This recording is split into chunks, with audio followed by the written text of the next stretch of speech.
some of the things that are in a lab. I think you know most of these things. Tripods, lights, cameras, microphones. These are the core pieces of equipment. Here is a picture of a couple tripods in our lab.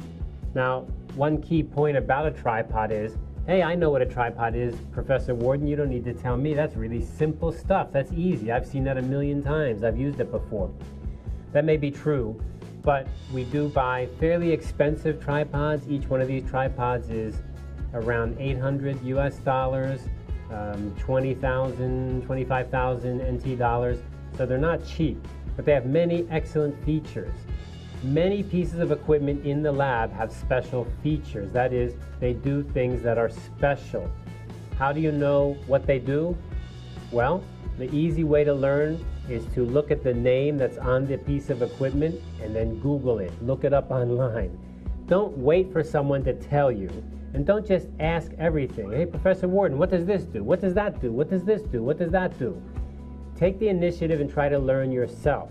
Inside the lab, there's so many things that are really awesome to use. They have very special features, but if you don't know, how do you know to use them? You don't know. So please go ahead and look it up. Check the brand name, check the model name, look it up and see, hey, what does this thing do and how can I use it? Okay, now the next thing we have is lights. So here we have lights hanging from our ceiling, and in our lab, like in many studios, you have lights that can move. These rails here can move left and right, and forward and back. And then these arms that hold microphones and lights can move up and down, and they can of course move on the rail also. So they can move in every possible direction. But you need to be very careful about the cords. You see the power cords here, or the audio cords that are connecting them. You must be careful not to pull on them. And you also do not want to play around and use your weight and push down or pull down or hang on the rails, because they could fall down and hurt someone. So be careful about that, and safety first is always very important. Of course, we have cameras inside the lab. We have many cameras, and some things you'll be familiar with and some things not. One thing you probably will recognize is HDMI. So here's an HDMI connector to one of our Sony cameras. And the HDMI connector has the video coming out, and that video is going into the control room where it's recorded on the PC. Here's another video camera that's inside of our lab, and this one has a different kind of connector. This is not HDMI. This is SDI. SDI means Serial Digital Interface, and this is different than HDMI. You can see the cable's much smaller, it's easier to use. And you can see the connector here. What is that connector? Well, if you paid attention in one of the previous classes, I talked about that connector. That's a BNC connector, specifically called BNC. So the BNC connector is this little silver part right there. And yeah, you should know about that. It can lock on. Very, very handy. So that's just a couple of the kind of cables we use. We use many kinds of cables inside of the lab. And again, you can look them up online very easily and see what they're all about and what they do. We have video cables, we have audio cables, we have an audio mixer, of course, and we have PCs that do recording and editing. Here are some of the cables that are in our closets, and these cables are audio cables. These examples are audio. And remember, if you paid attention in the previous class, you would know what kind of cables are these. These are XLR cables, XLR. You can see that from the connectors there, XLR audio cables. And you can see our cables have different colors. Why different colors? Because that just makes it easy for us to trace the lines. Where do they go? We plug it in here and we plug it in there. What camera does this go to? What microphone does this go to? Well, you can check the color of the line. That's one way to do it. Another way to do that is we actually can tag the lines. And I think I had an example of tagging the lines, didn't I? Which is right back here. You can see here we have a tag, a label. You see that? So this is telling me that this is floor camera 3, and then inside the control room at the other end of the cable we'll have another tag that will say 3. So we have a tag here, here's the line, this says 3, then we have another tag here and this says 3, and now we know. Otherwise it becomes very hard to know which cables go where. It's very confusing very quickly. Here is the SDI, serial digital interface cable against the wall, and these are for video signals. Here is our audio mixer, which we saw a little bit earlier.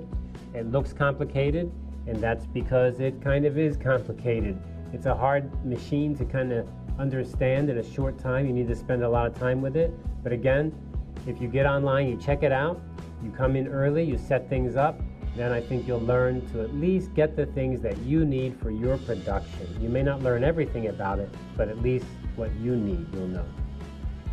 This is a typical microphone that's inside of our lab. This microphone is a shotgun microphone. The shotgun means that it's a long microphone like this. I know in classrooms you've seen those other kinds of typical microphones that look like this, and maybe they have a kind of round tip at the end, they have an on-off switch here. Well, those kinds of microphones and these kinds of microphones are very different, and that these kinds of microphones, shotgun microphones, are made to record in a very narrow area. So you need to be right in front of it, speaking right there to the microphone for the microphone to pick up your voice. Whereas the other kinds of microphones you often see, you just need to be near it, and it can be 360 degrees in any direction. The shotgun microphone is only going to be recording straight ahead. The good thing about that is that it doesn't get the noise from back here, although it can pick up some, but not so much.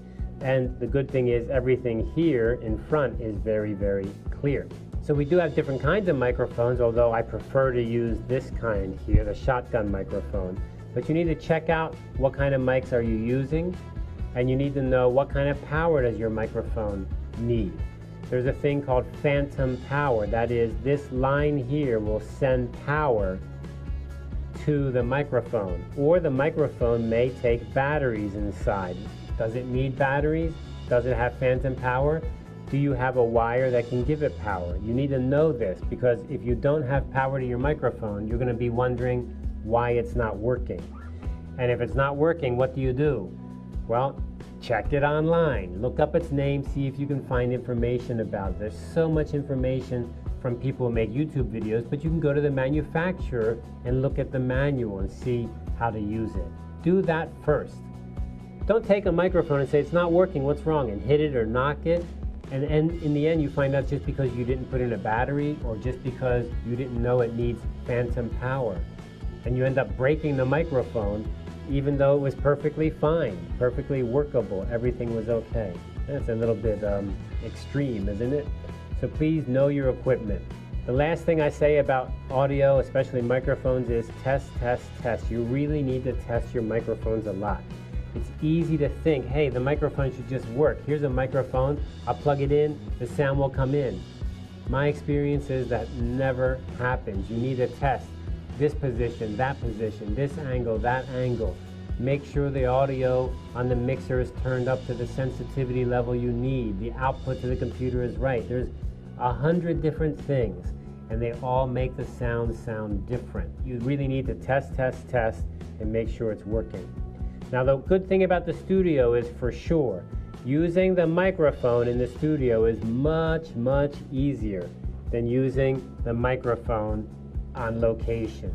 If you go outside, believe me when I tell you, using microphones outside is really a headache. It's very, very hard. But in the studio, it's hard, but less hard, a little bit easier. So make sure you come in, set it up, and don't waste your opportunity to get the sound right inside the studio.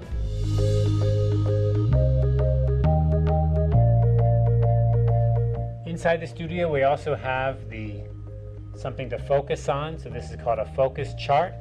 And we also have a gray card. This is help us get good exposure. So a gray card and a focus chart are very handy. In fact, I often like to hang these together. And where do I hang them?